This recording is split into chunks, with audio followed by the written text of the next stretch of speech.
Welcome everyone, join us today as we explore the life and achievements of Georgie Fame, the Hammond organ king of Soho, and man behind Yeh Yeh, Get Away, and the Ballad of Bonnie and Clyde.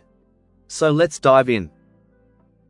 Georgie Fame, also known as Georgie Fortune, was born Clive Powell on the 26th of June 1943, in Leigh, Lancashire, England.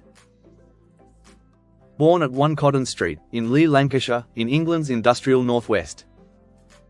A cotton and coal town, with rows of terraces, mill chimneys and shift work, Clive grew up in a working-class family, where money was modest but music, especially via the radio and local dance halls, offered a sense of escape.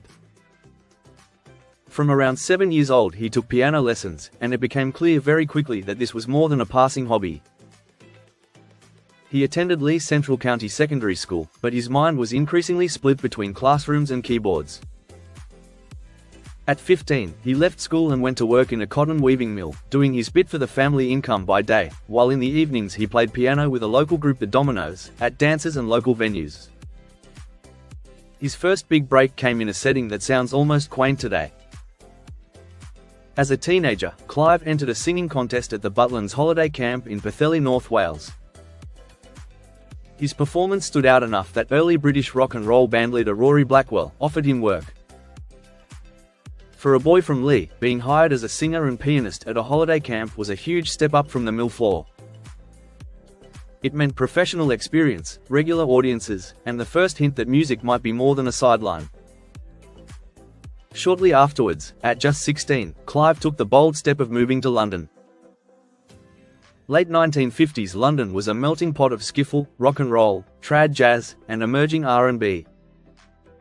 Coffee bars, basements and cellar clubs were full of young players trying their luck.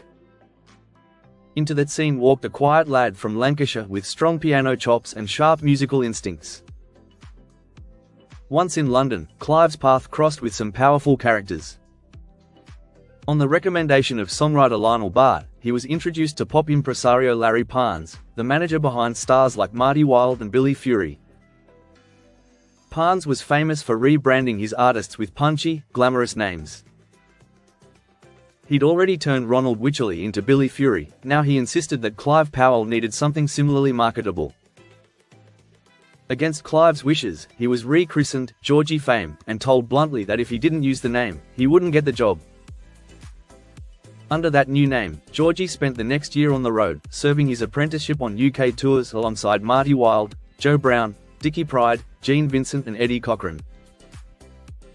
He soon became the pianist in Billy Fury's backing band, the Blue Flames. It was a harsh lesson in the business when the entire backing group was abruptly sacked at the end of 1961. The musicians regrouped under their own steam, and the billing on the posters now read, Georgie Fame and the Blue Flames. That sudden change pushed him from sideman to bandleader. It was the moment Georgie stopped standing in the shadows of other people's fame and started building his own. In the early 1960s, Georgie Fame and the Blue Flames became a resident attraction at the Flamingo Club in Soho, the cool jazz and R&B club, playing all-night sessions to a mixed crowd of mods, black Londoners and American GIs on leave. It was at the Flamingo that Georgie heard Green Onions, by Booker T and the MGs, played by American servicemen who brought in the latest records. He later recalled that up to that point, he'd been strictly a piano player, but after hearing the grinding organ groove, he went out and bought a Hammond organ the very next day. The band's repertoire blended Ray Charles-style R&B, jazz standards, Latin rhythms, and ska and blue beat, that Georgie was absorbing from Jamaican cafes in places like Ladbroke Grove. He became one of the first white British musicians seriously influenced by ska, long before it became fashionable. In 1963, Georgie Fame and the Blue Flames recorded their debut album, Rhythm and Blues at the Flamingo, capturing the grit and atmosphere of those Soho nights. Although it didn't chart at the time, it later became a cult favourite among mods and collectors. Around this period, an Irish entrepreneur named Ronan O'Rahilly struggled to get Georgie's records played on mainstream radio. When both the BBC and Radio Luxembourg turned him down, he famously decided to start his own station, the pirate radio ship, Radio Caroline. Georgie's music became part of its earliest playlists, linking him directly to the pirate radio revolution that transformed British pop broadcasting. By the mid-60s, Georgie's club reputation was translating into national success. The album, Fame at Last, in 1964, took the Flamingo sound into the studio and reached number 15 on the UK chart, proving his R&B jazz hybrid could travel beyond Soho. Then came the single that changed everything, Yeh Yeh. Originally a Latin jazz tune popularized by Mongo Santamaria with English lyrics by John Hendricks, Georgie's version tightened the groove and added his distinctive, conversational vocal phrasing. Released in late 1964, it climbed to number 1 in the UK in January 1965, famously dislodging the Beatles from the top of the charts. Yeh Yeh sold over 1 million copies and earned a gold disc, but more importantly, it proved that sophisticated jazz harmonies and organ-driven R&B could sit happily on the pop charts. Further hits followed in quick succession, such as In the Meantime, a driving R&B single that charted on both sides of the Atlantic, and Get Away, adapted from a jingle Georgie had written for a petrol commercial, released in 1966 and taken to number 1 in the UK, where it stayed on the chart for 11 weeks. His fluid, soulful rendition of song, Sunny, also became a UK top 20 hit in 1966. Georgie was now a regular presence on British television programs such as Ready Steady Go, and even appeared on US TV show, Hullabaloo, introducing his sound to American audiences. In 1967, he recorded what would become his biggest international success, the Ballad of Bonnie and Clyde. Inspired by the hit film starring Warren Beatty and Faye Dunaway, the single adopted a 1930s jazz-flavored style, complete with Dixieland brass and cinematic storytelling. Released late in 1967, it reached number 1 in the UK in January 1968, and climbed to number 7 on the US Billboard Hot 100, also topping the Canadian charts. A striking statistic sums up his commercial impact, with Georgie Fame being the only British act whose top 10 UK singles all went to number 1. He never became a conveyor belt hit machine, but when he did break into the top 10, he went straight to the top. Across 6 decades, Georgie Fame has built a body of work that ranges far beyond his 3 famous singles. After album Rhythm and Blues at the Flamingo, he consolidated his reputation with Fame at Last. In 1964, studio snapshots of the Blue Flames R&B set, introducing many listeners to his Hammond-driven sound. Sweet Things, in 1966, another strong seller, moving deeper into soul material and contemporary covers. And Sound Venture, also in 1966, a sophisticated collaboration with the Harry South Big Band, blending his voice and organ with a full jazz horn section, later cited as particularly influential. Albums such as The Two Faces of Fame in 1967 and The Third Face of Fame in 1968 showed him straddling small group R&B, big band arrangements and pop-friendly material, with the latter issued in the US under the title The Ballad of Bonnie and Clyde. As the 1960s faded, Georgie adapted rather than chased trends. In the early 1970s he co-wrote and performed the hit Rosetta in 1971 with close friend Alan Price, a UK chart success that led to the joint album Fame and Price, Price and Fame, together. He composed music for films including Entertaining Mr. Sloan in 1970 and The Alf Garnett Saga in 1972. He also took a small acting role as a pop star in the 1968 film The Mini Affair, whose soundtrack featured the Bee Gees. By 1974 he had reformed the Blue Flames and was increasingly in demand with European orchestras and big bands, performing a mix of jazz, standards and his own catalogue. That decade's albums, including the self-titled Georgie Fame in 1974, reflected a looser, more groove-oriented approach, rather than chart-chasing pop. From the late 1970s onward, Georgie developed an enduring connection with Australia. Between 1977 and 1988, he travelled there almost every year, escaping the English winter and immersing himself in the country's thriving jazz and R&B community. He often said that the appeal went far beyond the climate. Australia offered a warmth, musically and personally, that kept drawing him back. Georgie built close friendships with local players, relishing the chance to collaborate with them, and spoke fondly of how much he looked forward to returning each year to make music together. The 1980s found him in some unexpected company. he recorded 2 singles produced by Stock Aitken Waterman. The first, a cover of Richie Cole's New York Afternoon, in 1986, released as Mondo Cane, featuring Georgie Fame and vocalists Dee Lewis and Coral Gordon. Next, a version of Samba by Gilberto Gil, with Georgie providing new English lyrics. At the same time he continued recording jazz-oriented work, including In Hoagland, in 1981, with Hoagy Carmichael and Annie Ross, and various Scandinavian projects that strengthened his profile on the European jazz circuit. From 1989 to 1997, Georgie was deeply involved with Van Morrison's output, playing organ and contributing vocals on albums throughout this period, including the spoken word-driven track, In the Days Before Rock and Roll, on Morrison's 1990 album, Enlightenment. He and Morrison co-headlined a series of jazz-leaning releases such as How Long Has This Been Going On, in 1995, recorded live in the studio at Ronnie Scott's, featuring Georgie prominently on organ and vocals.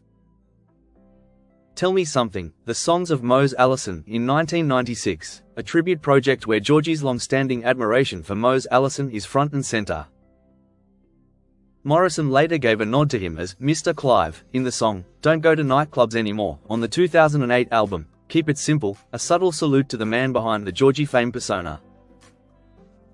Georgie also became a founding member of Bill Wyman's Rhythm Kings, and over the years has worked with Count Basie, Eric Clapton, Muddy Waters, Joan Armatrading and The Verve, underlining how respected he is among fellow musicians.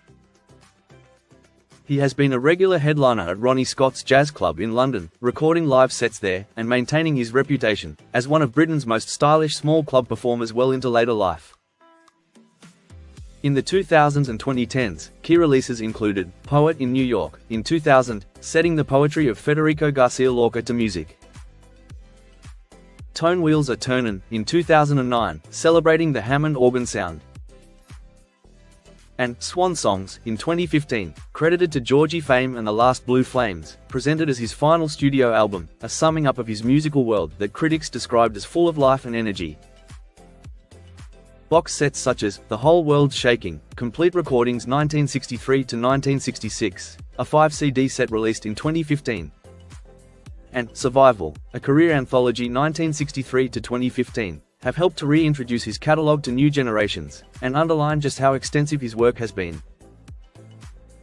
On a personal note, Georgie's personal life carried both high society glamour and deep tragedy. In the late 1960s he began a relationship with Nicolette Harrison, better known as the Marchioness of Londonderry, who was then married to the 9th Marquess. During that marriage she gave birth to Tristan Alexander in 1969, initially assumed to be the Marquess's heir. Paternity tests later confirmed that Tristan was Georgie's son, leading to a highly publicized aristocratic divorce in 1971. Georgie and Nicolette married on the 25th of February 1972, and welcomed a second son James, in 1973. Both boys grew up to become musicians. Tristan a guitarist and James a drummer, frequently performing with their father in the Georgie Fame trio and later Blue Flames lineups.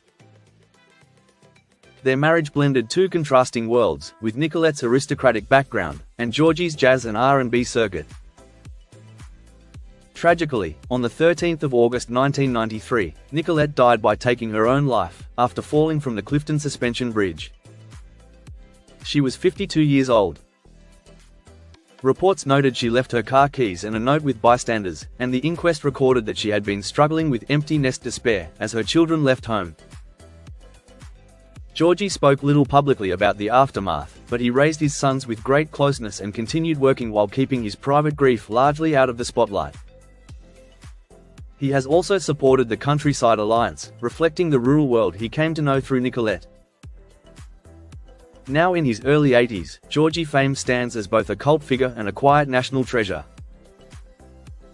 He continues to perform regularly, appearing at clubs, festivals, and concert halls throughout the UK and Europe.